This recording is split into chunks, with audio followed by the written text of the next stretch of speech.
Well, welcome to The Catholic Reason, a radio production of St. Michael Catholic Radio based here in Broken Arrow, Oklahoma, where we think through various claims made by the Catholic Church concerning issues of faith, morality, and sometimes culture, and provide reasons behind those claims.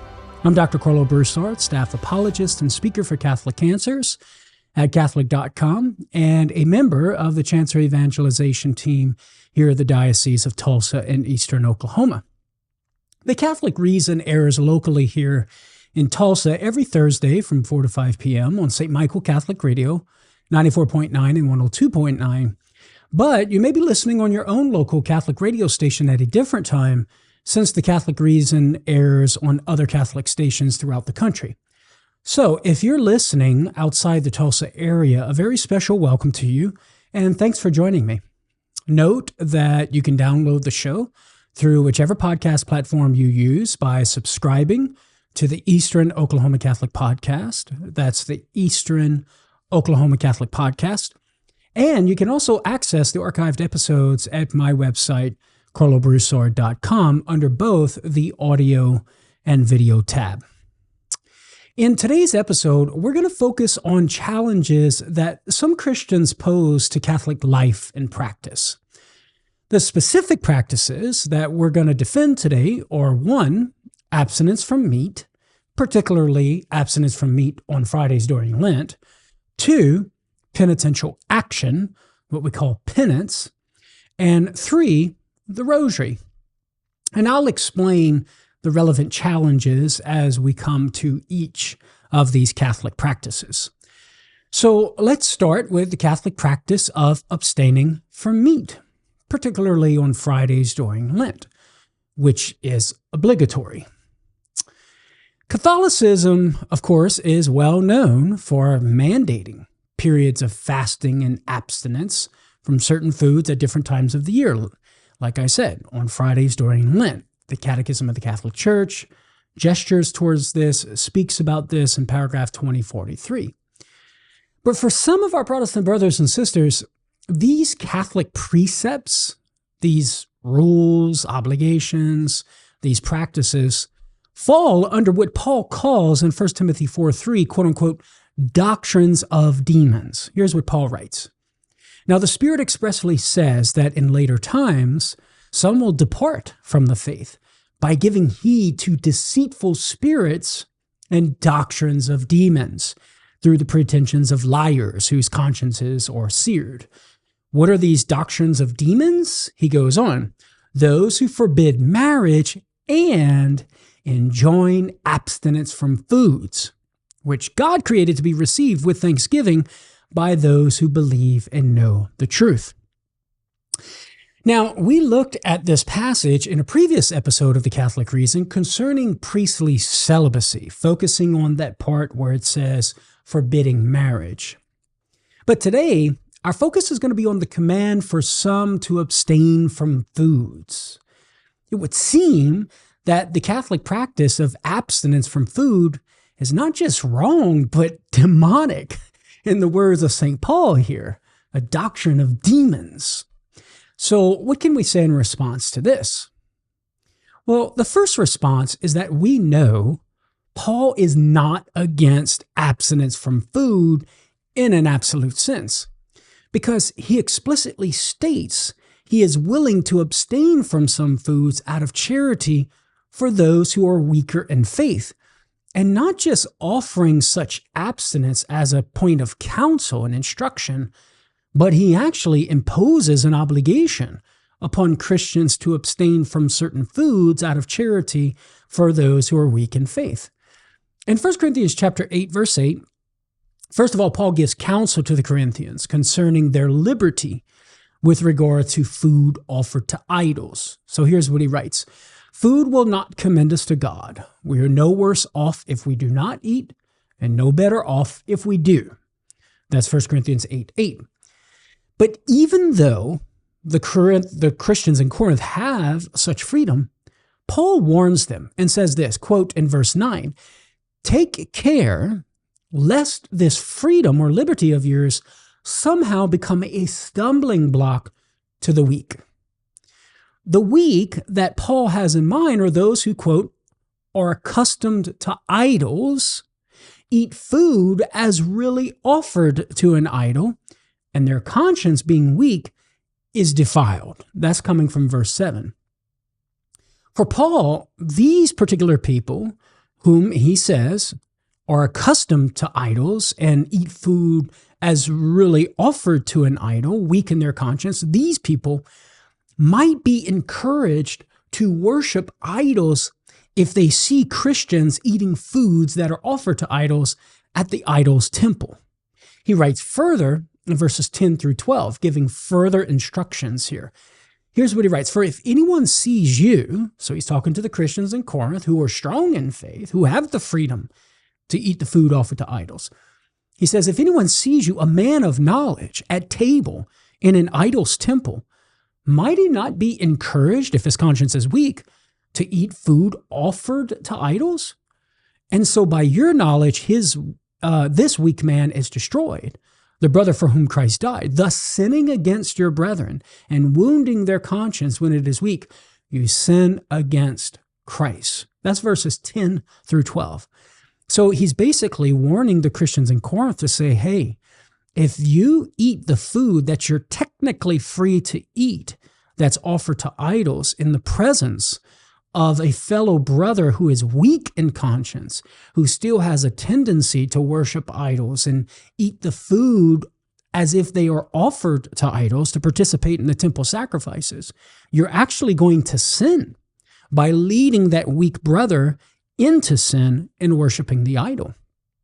So in order to avoid leading the brother with a weak conscience into sin, those who are weak in faith, Paul concludes this. Here's what his conclusion is. Therefore, if food is a cause of my brother's falling, I will never eat meat, lest I cause my brother to fall. There in verse 13. The implication is that not only will he avoid food if it's a cause of his brother's falling, but also all Christians need to do the same in order to avoid leading a fellow brother in Christ who is weak in conscience into sin. Paul, therefore, is not against abstinence from food in some situations, and he's even not against imposing such a precept, such abstinence when circumstances demand it, as he does for the Christians in Corinth, his spiritual children. He is imposing abstinence from some foods on his spiritual children in the church in Corinth. So the question now becomes, well, what is Paul forbidding? If Paul is not saying that to forbid foods in some situations is a doctrine of demon, if that's not what he's writing against, this type of forbidding of foods, well, what is he forbidding? What type of forbidding of foods is Paul condemning as a doctrine of demons? Well, the answer is that Paul is condemning those who forbid certain foods in an absolute sense. That's to say, those who say everyone should always abstain from certain foods. In the immediate context, verses 3 through 4 of the passage in question suggest as much. Here's what we read in verses 3 through 4 of 1 Timothy chapter 4. They forbid marriage and enjoin abstinence from foods which God created to be received with thanksgiving by those who believe and know the truth. For everything, he says, created by God is good, and nothing is to be rejected if it is received with thanksgiving. Notice Paul's counter to those who forbade foods. Such things are created by God and are good. That's his counter. So there are those who are forbidding foods. Paul responds, all things are created by God are good. Paul would have no need to emphasize this unless the early Christians were being tempted to believe that such things were not created by God and were not good. It's unclear which group was promoting these beliefs. It could have been early Gnostics who believed that the material world came from an evil God and that a good God created the world with a pure spirit. Consequently, they believed that we must rid ourselves of the influence of matter as much as possible. This is why the Gnostics forbade marriage, since it involved the fleshly activity of propagating the species. This is why they had to had strict food laws since the needs of the body had to be suppressed as much as possible. Paul also could be referring to some heretical Jewish group in the first century, since there were Jewish groups in the first century that practiced celibacy and extreme forms of abstinence, such as the Essenes. Regardless of the identity of the group that Paul has targeted in his mind here, it's clear that Paul is only condemning the forbidding of certain foods in an absolute sense. And why? Well, because food is from God and thus good. And so this condemnation finds no target in Catholic teaching. Catholic imposition of abstinence from foods at certain times does not fall prey to Paul's condemnation or critique. The Catholic Church doesn't make disciplinary laws concerning abstinence from foods because certain foods are evil. That's not the case. Rather, the Catholic Church is simply following the example of Jesus in the wilderness. And we could look at Luke 4, 2-4 for an example, and his teaching in the Sermon on the Mount, Matthew 6, 16-18, where he talks about fasting. It also follows in the footsteps of Paul, who didn't take any food or drink for 3 days after his encounter with the risen Jesus, according to Acts chapter 9, verse 9. And moreover, the Catholic Church recognizes spiritual benefits of fasting. So not only is the Church following the example of Jesus and Paul, but also recognizing certain spiritual benefits. Now, there's more to say about these spiritual benefits that come about from abstinence and fasting from certain foods, but I'm going to have to get to those spiritual benefits on the other side of the break. Friends, I'm Dr. Karlo Broussard. You're listening to The Catholic Reason. Don't go anywhere. More to come on the other side of the break. God bless. Well, welcome back, my friends, to The Catholic Reason, a radio production of St. Michael Catholic Radio based here in Broken Arrow, Oklahoma. In today's episode of The Catholic Reason, we're looking at Protestant challenges to Catholic life and practices. And the specific practices that we're going to be looking at are abstaining from certain foods imposed obligatory, like meat on Fridays during Lent, the Catholic practice of penance, and the Catholic practice of praying the Rosary. Those are the three that we're going to look at in today's episode. In our first segment, we started looking at the Catholic practice of abstinence from meat, particularly on Fridays during Lent, which is obligatory, and responding to the challenge from 1 Timothy chapter 4, verses 1 through 3, where St. Paul calls doctrines of demons those who forbid certain foods, those who impose upon others abstinence from certain foods.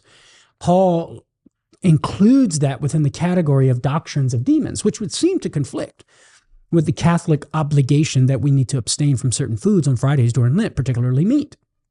Now, in response, I was sharing how there is evidence that Paul is not against abstinence from foods in an absolute sense. And not only is he not against abstinence from foods, but he's not against imposing such abstinence from foods. And we looked at 1 Corinthians chapter 8, verses 8-12 was the whole entire context. And basically there, St. Paul is telling the Christians in Corinth, hey, look, guys, you're free to eat the meat that's offered to idols. But if you're in the presence of a fellow Christian brother who is weak in conscience and might be led to engage in pagan sacrifices and idol worship by seeing you eat that meat offered to the idols, then he imposes upon them, abstain from that food. So Paul is not against imposing abstinence from foods in an absolute sense. There are some situations that call for it. And so we see that poses a problem for the Protestant interpretation of 1 Timothy 4, 1-3, and seeing that as in conflict with the Catholic practice. And so, of course, we answer the question, well, what is Paul condemning? And of course, Paul is condemning some first century view that was believing they needed to abstain from certain foods because they thought food was evil. And this is why Paul gives the instruction, you need to receive the food as a gift from God because it is good. It is received from God, receive it with thanksgiving, and therefore it is good, which implies that there were some who were saying certain foods were not good and not from God. This is why Paul has to re-emphasize that point. So Paul is not imposing abstinence from food in an absolute sense. And before the break, I was pointing out how for us as Catholics, we're simply following the model of Jesus and Paul, who both recommend abstinence from food and fasting, okay? But there are also spiritual benefits to abstaining from certain foods. When exercised in a sacrificial spirit, the hunger for the food is a helpful reminder that we hunger for God. And this hunger, in turn, reminds us that only in God can the deepest longings of our hearts be fulfilled. It also proves that we're not slaves to our bodily passions and are able to govern them with reason. That's another spiritual benefit of practicing fasting and abstaining from certain foods. We want to prove to ourselves and develop and cultivate the skill to not be subject to our passions, but to govern our passions, our bodily desires. And Paul affirms this when he writes, for example, in 1 Corinthians 9:27, I pummel my body and subdue it, lest after preaching to others, I myself should be disqualified. Okay, so that's about all I have to say in response to this challenge from 1 Timothy 4:1-3, that abstaining from meat on Fridays during Lent is a doctrine of demons. No, it's not, and we gave reasons why. Okay, now let's turn to the Catholic practice of penance and penitential action. The Catholic Church teaches that when a sinner is raised up from sin, he, quote, this is coming from paragraph 1459, must still recover his full spiritual health by doing something more to make amends for the sin. And whatever a Christian does to make amends, such as offering prayers after the sacrament of confession or even abstaining from foods on certain days throughout the year, is what the Catechism calls penance. So a person might abstain from foods as a form of penance to amend and gain the full spiritual health that we need, which we don't have as a consequence of sin, even though we've been forgiven of the guilt of sin. Now, for some of our Protestant friends, such a belief of penitential action undermines the sufficiency of Christ's death on the cross. They often appeal to Jesus' words uttered on the cross in John 19:30, it is finished, taking Jesus to mean that his salvific work was complete and nothing else needed to be done for us to be saved or for us to grow in spiritual holiness. Therefore, for the Catholic Church to teach that we must do something more when we're forgiven of our sins, like penance, implies that Christ's death on the cross wasn't enough to save us. And for our Protestant friends who make this sort of challenge, the emphasis is on what Christ did on the cross to save us. And notice how that's the challenge directed at our Catholic practice of penance. The late Norman Geisler and Ralph McKenzie makes this argument in their book, Roman Catholics and Evangelicals, on agreements and differences, on page 343 and 354. Protestant apologist Ron Rhodes makes the same argument in his book, Reasoning from Scriptures, on page 238. Now, my emphasis on the fact that this is a challenge appealing to Christ's work on the cross being finished for our salvation and that being directed to our practice of penance, that emphasis is going to become very important in a few moments and it'll become clear. So in response to this challenge, the first thing we can say is that what Jesus said, when Jesus says it is finished, what he means is his earthly mission and or the redemption of the human race is finished. And that neither of those two things, his earthly mission or the redemption of the human race, neither of those excludes penance as a legitimate Christian practice. Take, for example, the first reading that interprets this text, it is finished, to refer to the completion of Jesus' work on earth. Because remember, we said it can either refer to the completion of his earthly mission or the redemption of the human race. So take that first reading of those words. On Holy Thursday, the night before Jesus' crucifixion, our Lord speaks of his accomplished work in his high priestly prayer to the Father in John 17:4-5. He says, I glorified you on earth, having accomplished the work which you gave me to do. And now, Father, glorify me in your presence with the glory which I had with you before the world was made.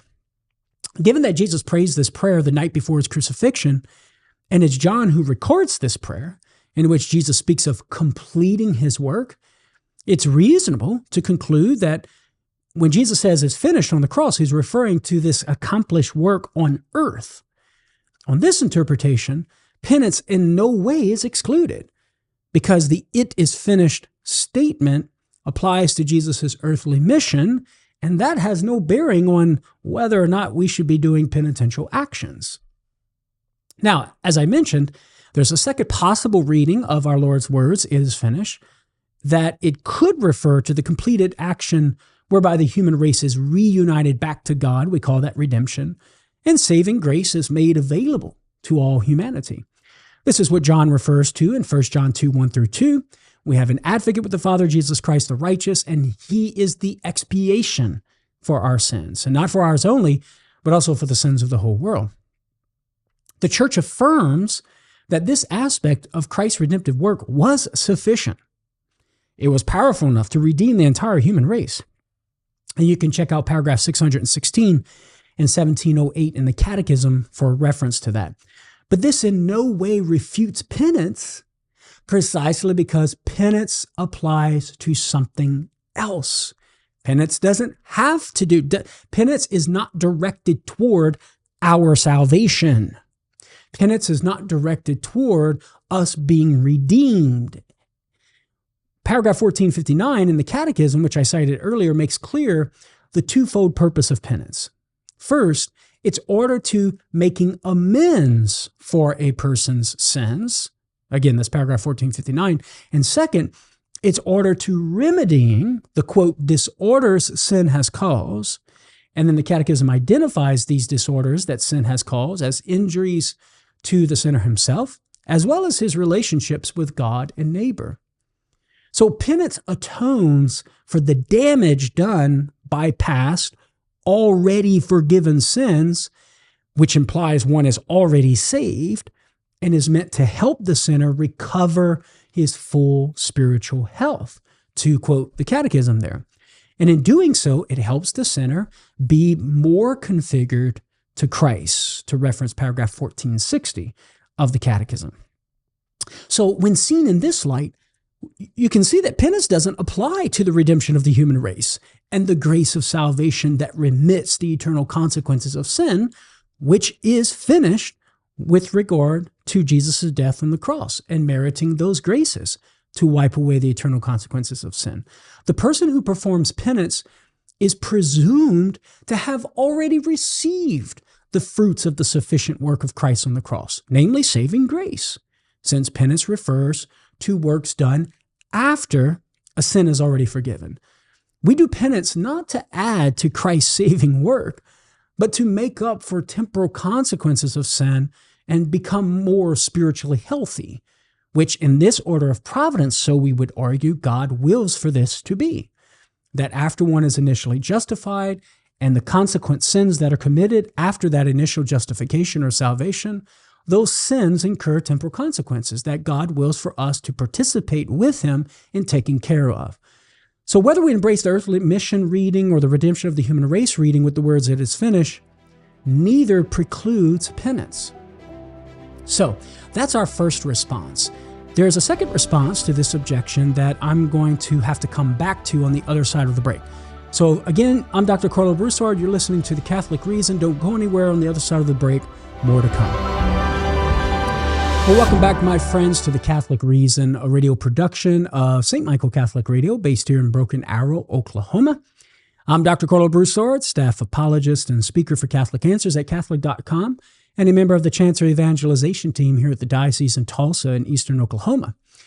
If you're just joining me in today's episode, we're looking at Protestant challenges to Catholic life and practice. We already looked at one practice, namely abstinence from meat on Fridays during Lent. Some Protestants think that's a doctrine of demons, per 1 Timothy chapter 4, verses 1 through 3. We gave some responses to that particular challenge, showing why it's not a doctrine of demon. And what St. Paul is condemning are those who've imposed abstinence from foods because they think certain foods are evil and not from God. And so Paul has to correct that understanding, recognizing that all foods come from God and therefore are good. And we shouldn't be abstaining from foods on account of because we think they are evil or something. And then we started looking at the Catholic practice of penance, which are certain acts of love that often involve at least some form of displeasure that we direct toward taking care of the temporal consequences of sin in order to regain full spiritual health, reorder certain disorders that sin brings about in our soul. Now, for many of our Protestant brothers and sisters, they object to the Catholic practice of penance on account of what Jesus says on the cross, it is finished. And they infer from that there's no more work that we have to do for the sake of our salvation because Christ did it all on the cross. Now, in response, I explained in our last segment that this sort of challenge just misses the mark completely. It manifests a misunderstanding of what we mean by penance. Because as I explained, penance in no way has anything to do with our salvation or our redemption. Penance is directed toward taking care of temporal consequences for an already past forgiven sin. So it presumes that someone is already saved. Now, with regard to interpreting what Christ meant by it is finished on the cross, one way of reading that is that simply his earthly mission is finished. And then the other way of reading that is that his work of redeeming the human race is finished.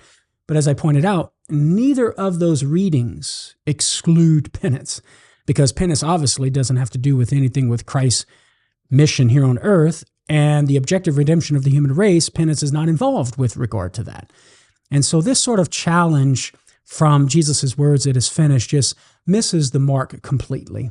So that was one response to that particular challenge. Now there's another response, and that is the New Testament actually provides us evidence that penance is a part of the Christian life, something that we ought to be engaged in. And if the Bible's saying that penance is a part of the Christian life, well, then surely it's not contrary to the sufficiency of Jesus' death on the cross. Consider, for example, Hebrews 12, verse 6 and 10. You could also throw in there verse 5. Here's what we read. The Lord disciplines him whom he loves, chastises every son whom he receives. He disciplines us for our good, that we share in his holiness. Notice that God chastises every son whom he receives. That's to say, God disciplines Christians, those who are born again. But being chastised involves some sort of suffering for bad behavior. The Greek word used here, mastigo, literally means to lash, to whip, to flog, to scourge for the sake of punishment. Therefore, God wills for suffering to be a way to amend for sins, which is basically just the essence of penance, and in particular for those who are saved, who are sons of God, justified Christians. The author of Hebrews also tells us that such suffering is for our good, that we share his holiness. So God doesn't punish his children merely to reform external behavior, but to conform us to his holiness. He chastises us so that we may become holy like him. According to the Bible, then, embracing suffering for sins in order to be sanctified, which is penance, and the sufficient work of Christ on the cross are not mutually exclusive. I'm going to repeat that. Embracing suffering for sins in order to be made holy, to regain full spiritual health, that's what penance is not incompatible with the sufficient work of Jesus' death on the cross. Why? Because Hebrews chapter 12, verses 5 through 6 and 10 teaches us that embracing suffering for sins in order to be made holy is a good thing. God imposes that suffering upon us sometimes. Now, as every parent knows, discipline not only involves inflicting some form of suffering for the wrong done, but also making the offender do something to make up for what he did. For example, a father might demand that his son do extra chores around the house, say, to make up for being mouthy to his mom, even though he and the father and the mother, have forgiven the son. The New Testament reveals this part of discipline for sin as well. For example, Jesus says in Matthew 6, 16 through 18, "And when you fast, don't look dismal like the hypocrites, for they disfigure their faces that their fasting may be seen by men. Truly I say to you, they have received their reward.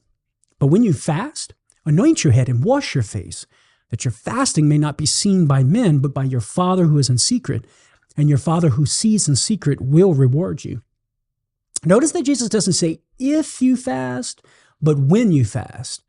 This implies that fasting is something that Jesus intends his disciples to do.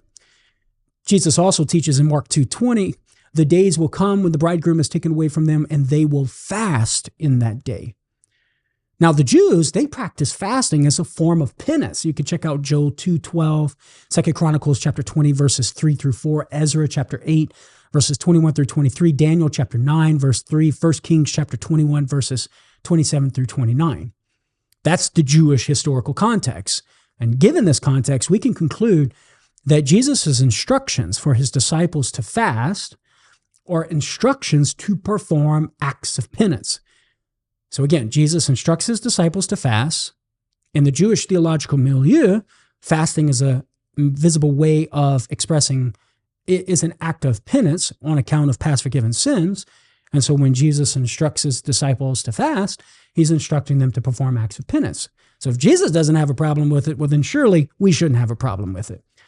Since the New Testament teaches that Christians are to do penance, it follows, therefore, that penance does not contradict Jesus' statement on the cross, it is finished. Now, my third response to this objection against penance is that the Bible teaches on the good of making atonement for temporal consequences of sin and being made holy through the process of sanctification. Recall from what I said already that the twofold purpose of penance is to atone for past forgiven sins and to help the sinner recover his full spiritual health. This definition of penance is consistent with the Bible's teaching on acts that atone for sin. Acts that we perform that atone for sin, and it's consistent with the process of being made holy by God's grace, what both Catholics and Protestants call sanctification. So let's consider the first, acts that atone for sin. Check this out. In Matthew 6, 16 through 18, Jesus says, and when you fast, don't look dismal like the hypocrites, right? When you fast, anoint your head, wash your face, that your fasting may not be seen by men, but by your Father. And remember, fasting is a penitential act that atones for past sins. That's the Jewish theological milieu with regard to the act of fasting. Proverbs 16:6, by loyalty and faithfulness, iniquity is atoned for. 1 Peter 4:8, above all, hold unfailing your love for one another, since love covers a multitude of sins. If love covers a multitude of sins, then of course love is going to get rid of the remnants of sins, right? The atoning character of these particular acts in these passages cannot refer to the atonement that Christ made for the eternal consequences of sin. Right? So all the fasting, loyalty, and love in the world couldn't get us to heaven without Christ's sacrifice.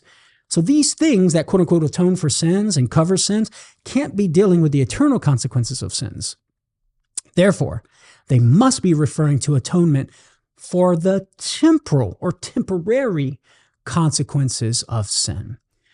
So if the biblical doctrine that certain acts can atone for the temporal consequences of sin doesn't undermine the sufficiency of Jesus' death on the cross, and penance is the doctrine that a person can make atonement for the temporal consequences of sin, well, then it follows that penance is a doctrine that does not undermine the sufficiency of Jesus' death on the cross, contrary to what our Protestant friends happen to think.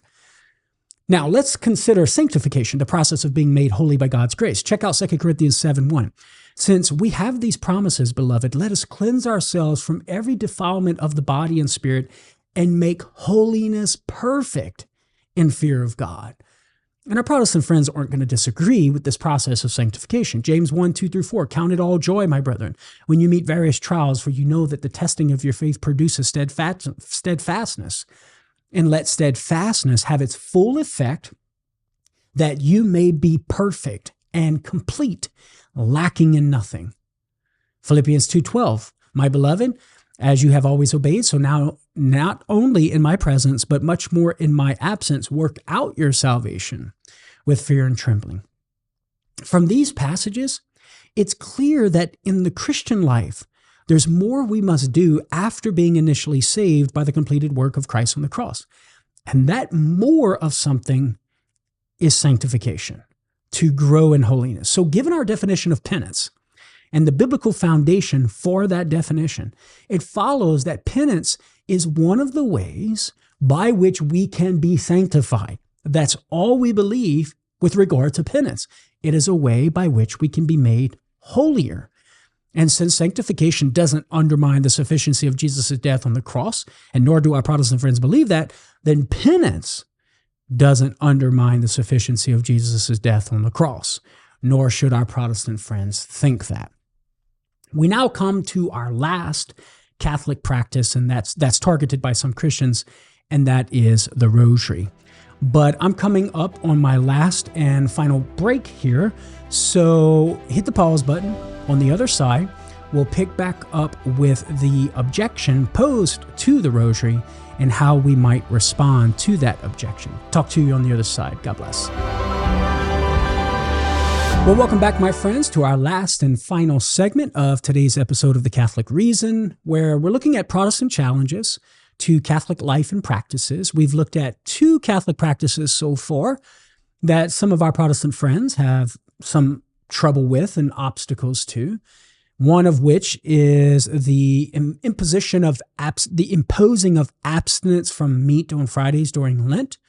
Some think that's a doctrine of demons from 1 Timothy chapter 4, verses 1 through 3, but we gave reasons why that is not the case, and I'm not going to rehash all of that because we don't have time in this last segment. Secondly, we looked at the Catholic practice of penance, and some of our Protestant friends think that the Catholic belief in penance and penitential actions undermines the sufficiency of Jesus' death on the cross when he said, "It is finished." But of course, we gave some reasons why that is not the case. And bottom line is that if our Protestant friends don't have a problem with sanctification and the need for us to cooperate with God's grace to bring about the completion of that process of sanctification, and do not see that as undermining the sufficiency of Jesus' death on the cross, well, then they shouldn't have a problem with penitential actions, because the Catholic Church's teaching on penance is simply that one of the ways in which we can bring about completion of the process of sanctification. Finally, we come to the Catholic practice of praying the Rosary. The Rosary is a popular Catholic devotion that the Catechism, say, endorses as a quote-unquote form of piety. And this form of piety, according to the Catechism, expresses the religious sense of the Christian people. That's paragraph 1674 in the Catechism. But for many of our Protestant friends, the Rosary, specifically with its repetitious prayer, the repetition of the Hail Mary prayer, contradicts what Jesus commands in Matthew 6:7, quoting the King James Version. Use no vain repetitions as the heathens do. Lorraine Bettner opposes this challenge in his book, Roman Catholicism, on page 285. Louis Munoz also presents this challenge in his book, Birth, Criminal History, and Judgment of the Roman Catholic Church, there on page 107. It would seem that the Catholic practice of praying the Rosary and all of the repetitious prayer involved is a direct violation of Jesus' command. So how might we respond to this? Well, first, we must inquire as to whether repetitious prayer as such is the target of Jesus' condemnation in Matthew 6:7. And when we look at the context carefully, we discover it's not. Repetitious prayer as such is not the target of Jesus. Rather, Jesus is condemning the idea that the quantity of prayer determines its efficacy. That's the target of Jesus' condemnation. The Greek word translated vain repetition as batalogeo, according to a Greek-English lexicon of the New Testament and other early Christian literature on page 172, commonly referred to as BDAG. It can mean to speak in a stammering way, saying the same words over and over again without thinking. But it can also mean to use many words to speak for a long time. So it can connote either mindless repetition or quantity. Which meaning does Jesus have in mind? Well, regardless of which meaning he has in mind, neither of which applies to the Catholic practice or the devotion of praying the Rosary, at least in essence. Well, I would argue within the context, Jesus does seem to be emphasizing the quantity aspect of batalogeo. The context reveals that Jesus has quantity in mind because in verse 7, he says, "For they, the Gentiles, think that they will be heard for their many words. There's the quantity part. They think they're going to be heard because of their many words, as if their many words could sort of like wear down the gods in order to get what they wanted. This is the mentality of prayer that Jesus is telling his disciples to avoid. The mentality that sheer volume of words or quantity of words ensures that God hears us. So Jesus makes it explicit that that's what he's envisioning with regard to batelegeo. This explains why Jesus says in verse 8, don't be like them, the Gentiles, for your Father knows what you need before you even ask him. The implication here of Jesus' statement is that it's futile to think a bunch of words and a certain quantity of words is needed for God to hear your prayer. He already knows it. So there's no need to think that you need to pile up a number of words in your prayer in order to get what you're asking for from God. So Jesus is not concerned with repetition as such. He's concerned with the idea that simply multiplying words makes prayers efficacious. Now, even if we were to say, for argument's sake, that Jesus was envisioning mindless repetition, well, then we would agree with that as Catholics as well. Mindless, repetitious prayer, where the heart is not mapping or willing the meaning of the prayers, and you're just saying the words without any sort of intention of the meaning of the words, well, then that would be condemnatory as well. So with this in mind, we can see why the rosary doesn't fall under this condemnation by Jesus. The rosary is not meant to gain favors from God due to the amount or quantity of prayers repeated.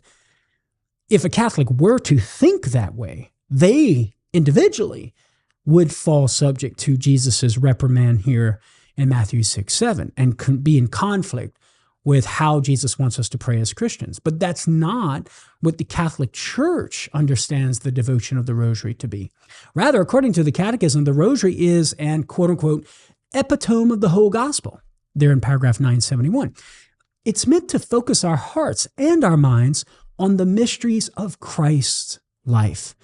Mysteries such as his conception in Mary's womb at the Annunciation, his birth in Bethlehem, his baptism and preaching ministry, his glorious resurrection, and his ascension into heaven. Meditating on these mysteries is meant to give us a deeper knowledge of Christ and draw us into deeper communion with him so that we can be more conformed to him. And what's so wrong about that? Nothing. That's the point of the repetitious prayer in the Rosary, to focus our minds more and more, deeper and deeper, more and more penetrating understanding and knowledge of these mysteries of Christ's life for the sake of conforming our lives to him and to being Christ-like. And we include Mary in this meditation because, as she says in Luke 1:46, her soul, quote-unquote, magnifies the Lord. The Rosary, therefore, is a way to meditate on Christ in order to foster a greater love for him. The repetition of prayers serves that meditation, and that's a biblical thing. Now, our second response to this objection to the Rosary is that the Bible affirms prayers that involve repetition. The Bible is all in favor of repetitious prayer. We can start with Jesus himself. Notice that right after Jesus condemns the vain repetitions of the Gentiles, he commands the apostles, pray like this, Our Father who art in heaven. Did Jesus intend for the Christians, for the apostles to only say it once? Are we forbidden to repeat the Lord's Prayer, the perfect prayer that embodies all of the petitions that we could possibly ask of the Father? Of course not. Most Protestants have said it many times repetitiously. Perhaps they say it more than once in a day. That's repetitious prayer, man. Another example is Jesus' prayer in the Garden of Gethsemane. Father, remove this cup, not what I will, but what you will, quoting Mark 14:36. Mark tells us that Jesus prayed this very prayer multiple times in verse 39. And again, he went away and prayed, saying the same words. Surely Jesus wouldn't be violating his own command not to pray with vain repetitions, right? So surely repetitious prayer as such is not the target of Jesus' teaching in Matthew 6:7. We also have the example from the four living creatures or the angels that John sees in heaven In Revelation 4:8, day and night, they never cease to sing, "Holy, holy, holy is the Lord God Almighty." Not only are they repeating the holiness of God, but they're doing it day and night without ceasing. If any prayer involves repetition, it's this one. The Psalms give us forms of prayer that involve repetition. For example, in Psalm 136, its refrain, "For his steadfast love endures forever," occurs 26 times. Must we say that the Holy Spirit who inspired the psalmist to write this is at odds with Jesus? Is the third person of the Blessed Trinity at odds with the second person of the Blessed Trinity? Of course not. Since the Bible affirms prayers that involve repetition, that it's a good thing, we can conclude that the repetitious prayer in the Rosary does not violate Christ's words in Matthew 6:7. Well, my friends, that brings us to the end for this week's episode of The Catholic Reason. My claim today is that the challenges posed to the various Catholic practices that we've looked at fail. The Church's precept to abstain from meats on Friday during Lent is not a doctrine of demons, since the prohibition is not due to a belief that flesh is evil. Rather, it's a spiritual discipline for the holiness of the soul. The Church's teaching about penance doesn't undermine the sufficiency of Jesus' death on the cross any more than the Bible's teaching on God's children being chastised by him for the sake of holiness and the process of sanctification itself. Finally, the Church's practice of praying the Rosary doesn't fall subject to Jesus' condemnation of vain repetitions in Matthew 6:7, because the Rosary is not said in vain. It's not meant to be said in vain. It's not said to meet a certain quantity of words to gain some blessing, nor should it be mindless repetition. It's a repetitive reflection on the mysteries of Christ's life. If there's something wrong with that, well then, my friends, there's something wrong with the Christian life itself. Thanks for listening to The Catholic Reason. Remember, The Catholic Reason is a production of St. Michael Catholic Radio, based here in Broken Arrow, Oklahoma. Note that you can download the show through whichever podcast platform that you use by subscribing to the Eastern Oklahoma Catholic Podcast. And you can also access the archived episodes at my website, karlobroussard.com, under both the audio and video tab. And be sure to check out all the other great resources that I have there on my website within the realm of apologetics. All of the work that I do for Catholic Answers at Catholic.com is hosted there in one single location. I also have some other great resources for you, online courses, etc., so be sure to check it out. I invite you to join me again next week for The Catholic Reason as we continue to look at Catholic claims and the reasons behind them. Tell a friend, and I'll talk to you then. God bless.